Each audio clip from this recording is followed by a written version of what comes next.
వైజాగ్ ఘటన మరొక ముందే హైదరాబాద్ లో ఇలాంటి పరిస్థితి, ఎందుకంటే అక్రమ సంబంధం బయటపడడంతో అటు పోలీస్ స్టేషన్ కి ఎక్కారనే చెప్పుకోవచ్చు. ప్రస్తుతం మనతో పాటు మెర్సీ ఉన్నారు. చెప్పండి, మీకు అసలు పెళ్లి ఎప్పుడైంది? 2009లో అయింది. 2009 ఏప్రిల్. ఏంటి అసలు మీ మధ్య గొడవలు ఏంటి? ఎప్పటి నుంచి విడిగా ఉంటున్నారు? మేము విడిగా అంటే ఏమి ఉండట్లేదు. తను మార్చి 31 రోజు పెళ్లి చేసుకున్నాడు. పెళ్లి చేసుకున్నప్పటి నుంచే విడిగా ఉంటున్నాడు తను. అంటే ఎవరిని పెళ్లి చేసుకున్నాడు అతను? మా దగ్గర ఎంప్లాయ్, తను మా దగ్గర జాబ్ చేస్తుంది. తను 1.5 year నుంచి వర్క్ చేస్తుంది. తను తినని ప్రోత్సహించింది వంశీ, షాజా అని అనేసి ఇంకో ఇద్దరు ఉన్నారు ఎంప్లాయీస్. వాళ్ళిద్దరూ ఈ అమ్మాయిని ప్రోత్సహించారని ఈ అమ్మాయి ఒప్పుకుంది. మళ్ళీ ఇక్కడ వచ్చి ఏమంటాడంటే తిన్నాను జెన్యున్ గా లవ్ చేసింది అని తినంటాడు. అంటే మీ మ్యారేజ్ అరేంజ్డ్ మ్యారేజా, లవ్ మ్యారేజ్? మాది లవ్ మ్యారేజ్.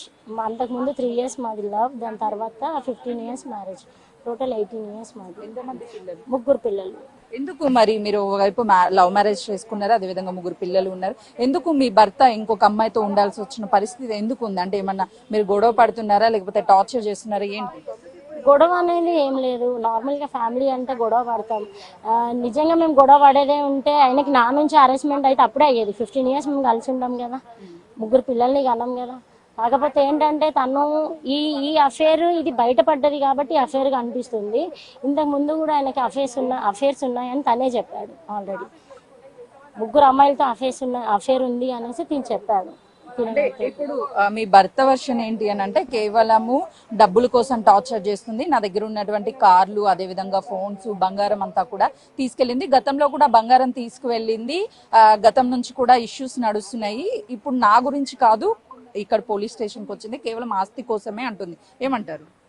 ఆస్తి కోసం కాదు, నేను డబ్బులు అవన్నీ తీసుకెళ్ళానంటే తన డబ్బులు నా డబ్బులే కదా, మేమిద్దరం కలిసే ఉంటున్నాం ఒక దగ్గర. తనంతటా తనే వెళ్ళిపోయాడు ఇంట్లో నుంచి, నేనేం వెళ్ళలేదు. ఇంకోటి తన పిన్ని వాళ్ళ కూతురు పెళ్ళి ఉందని చెప్పి ఒక ఆల్మోస్ట్ 1 week నుంచి తను ఇంట్లోనే ఉండట్లేదు.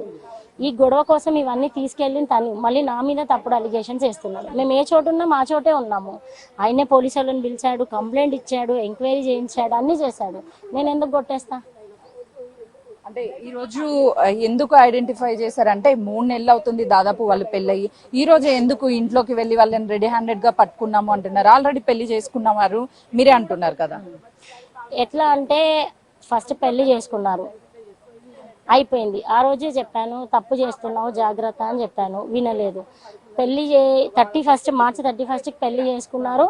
ఏప్రిల్ 17కి వాళ్ళు ఇక్కడ 16కి ఏమో ఇక్కడికి రిటర్న్ వచ్చారు, మనకి ఇక్కడి సిటీలోకి. ఊటీలో పెళ్లి చేసుకున్నారు. ఊటీయా బెంగళూరు అసన్ అనే ఊర్లో వాళ్ళు పెళ్లి చేసుకున్నారు. అయితే ఆ రోజు నేను కాల్ చేశాను. ఆయన 1 week నుంచి ఇంటికి రావటంలే, 5 days నుంచి పిల్లల్ని తీసుకెళ్ళిపోయి వాళ్ళ అమ్మోళ్ళ ఇంట్లో పెట్టుకున్నాడు అంతకుముందే. అదేంటి ఇలా చేస్తున్నాడు అని చెప్పేసి పిల్లల కోసం అని అడిగితే గొడవ చేశాడు అనమాట. గొడవ చేస్తున్నాడు అని చెప్పేసి ఇంకా నేను తర్వాత CCSకి వెళ్ళా. ఇంక ఈ కోపం మీద మా ఇంటి మీదకి 10 మందిని తీసుకొచ్చి దాడి చేయించాడు తనే.